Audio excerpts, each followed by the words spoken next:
In every city, there are stories that never made the papers. Not because they weren't important, but because they were inconvenient. They live in forgotten files, in half-finished investigations, in questions no one wanted answered. This isn't where justice always wins. This is where the echoes remain.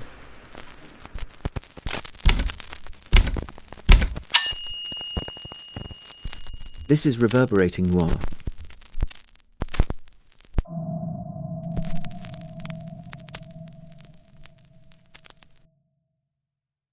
A man is dead, and somewhere between the truth and the verdict, another man is about to die for it. Welcome to Reverberating Noir. Rhode Island, December 31st, 1843. The last night of a year, and the last night of a life. 2 lives, actually. Though only one of them knew it yet. The body of Amasa Sprague was found near his textile mill in Knightsville. Beaten, shot, left in the cold. He was one of the most powerful men in the state. And powerful men, when they die violently, don't just leave behind a body. They leave behind a debt. A community debt. A pressure that builds until anyone pays it. That pressure is where this story really begins. Not with the murder, with what came after it. Let's talk about Amasa Sprague for a moment, because understanding who he was explains almost everything that followed. He was part of the A&W Sprague Manufacturing Company, a textile empire. Mills, land, money influence the kind of wealth that doesn't just sit quietly. It moves, it shapes things, it decides who succeeds and who doesn't. He was a state senator. He had political connections that ran deep into the fabric of Rhode Island society, and he had, at various points, used that influence in very direct ways, including shutting down a small general store operated by 2 Irish immigrant brothers named John and William Gordon. He didn't like the competition. Or perhaps he didn't like the Gordons. The distinction in 1843 may not have mattered much to a man like Sprague. The Gordons lost everything, their business, their income, their stability, because a powerful man decided it should be so. That's the motive the prosecution would later use, and it was real. The anger was real. But anger isn't a murder weapon. Here's what I want people to understand about the world John Gordon was living in. Being Irish and Catholic in New England in the 1840s wasn't just difficult. It was dangerous in a way that didn't always look like danger. It looked like newspaper editorials. It looked like hiring signs that said no Irish need apply. It looked like a courtroom full of men who had already made up their minds before they sat down. The prejudice wasn't hidden. It wasn't subtle. It was institutional. It was in the air that courtroom breathed. And here's the thing that stays with me. William Gordon, John's brother, was tried first and acquitted. The same motive, the same family, the same community atmosphere.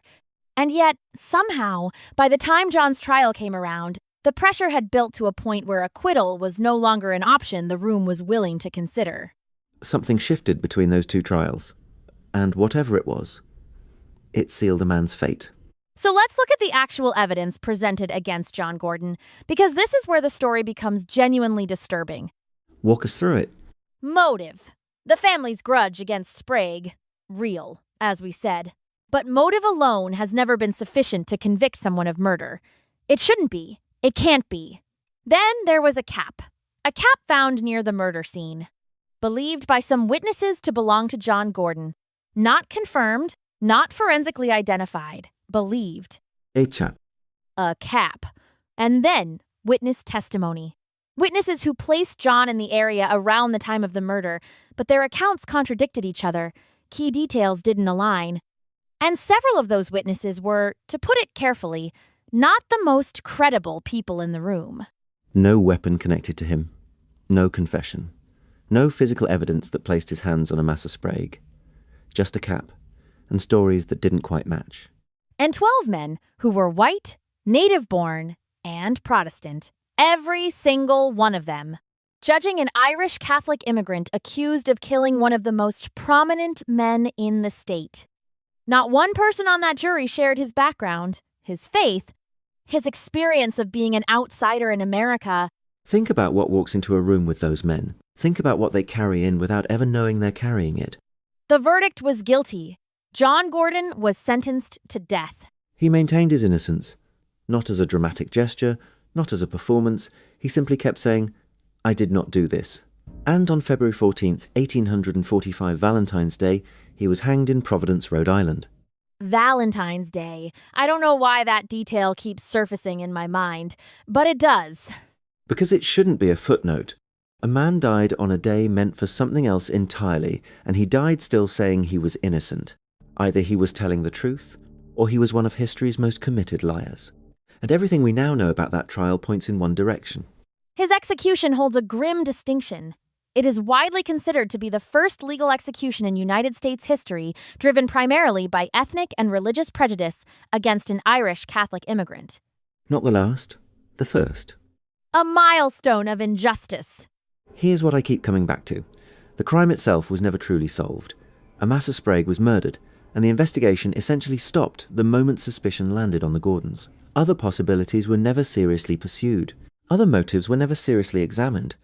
Because why would you look further when you already had your answer? That's a pattern worth naming. Tunnel vision in criminal investigation. The moment a suspect becomes the suspect, the case stops being a search for truth and becomes a case for a conclusion. Evidence that supports the conclusion gets amplified. Evidence that complicates it gets minimized or ignored. And in a community already primed to distrust Irish Catholic immigrants, the Gordons weren't just suspects. They were convenient. Convenience is one of the most dangerous forces in criminal justice. It feels like clarity, it feels like resolution, but it's often just the shape that prejudice takes when it wants to look like logic. And a community that needed someone to blame found exactly what it was looking for. There's another layer here that I think gets lost in the broad strokes of the story. The Sprague family's power didn't disappear when Amasa died. It was still there. Still present in every room where decisions about this case were being made. The pressure to find a guilty party wasn't just community grief. It had a specific direction, a specific weight behind it. Power doesn't grieve quietly.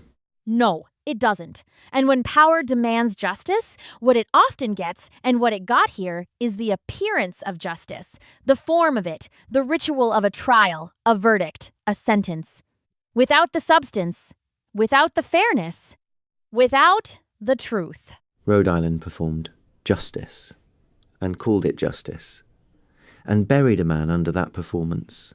For more than 160 years, John Gordon's name carried the mark of a convicted murderer. The case didn't get revisited with any serious urgency.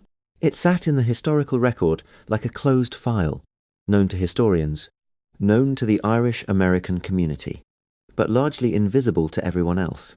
What brought it back was a combination of things. Historians who kept asking questions, advocates who refused to let the story stay buried, and descendants of the Gordon family who had carried this wound for generations. In the early 2000s, that coalition found its voice, and eventually, its audience. Governor Lincoln Chafee signed the legislation on June 29, 2011. A posthumous pardon for John Gordon, 166 years after the execution. And here's what the pardon actually said, because the precision matters. It was not a declaration of innocence. The state didn't claim to know what happened on that December night. What it said was this: John Gordon did not receive a fair trial. The prejudice of the era had poisoned the process, and whatever the truth of his guilt or innocence, he was denied the fundamental right to be judged on actual evidence. Which raises a question that no pardon can answer. If not John Gordon, then who? We don't know. We may never know. Amasa Sprague's killer, if it wasn't John Gordon, was never found, never tried, never held accountable. They walked away, into history, into silence. 2 injustices in one verdict. I want to address something directly, because I think it's the part of this story that should unsettle people the most. Not the historical distance of it. Not the comfort of saying, well, that was a different time. The mechanics of what happened to John Gordon are not relics. The tunnel vision, the convenient suspect, the jury that wasn't truly his peers, the community pressure that masqueraded as justice. These are patterns, and patterns don't retire. They adapt. They adapt. The specific targets change, the specific prejudices evolve. But the underlying structure, fear finding a suspect, power finding a verdict, The system performing justice without delivering it, that structure is still capable of operating. In any era, in any courtroom. John Gordon's story isn't a warning from the past. It's a warning about the present, about what happens when we stop asking whether the answer we have is actually the right one. A man stood on a gallows on a February morning and said, for the last time, that he was innocent. And the crowd that had gathered to watch him die, they went home. They had dinner. They turned the calendar. And Rhode Island moved on. As if justice had been served. As if the debt had been paid. As if a cap found near a murder scene was enough to end a man's life. The truth is, we don't know what happened on the last night of 1843. We don't know who killed Amasa Sprague. We only know what the state of Rhode Island eventually admitted, that John Gordon was not given the chance to be proven innocent.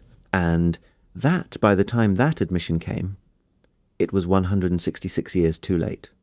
If this case stayed with you, if you're still thinking about that cap, about that courtroom, about the question that was never answered, then you're exactly who Reverberating Noir is made for. Subscribe. Stay with us. Because the cases we cover don't end when the verdict is read. They echo, and we follow the echo.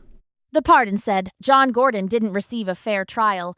What it didn't say, what it couldn't say, is who did.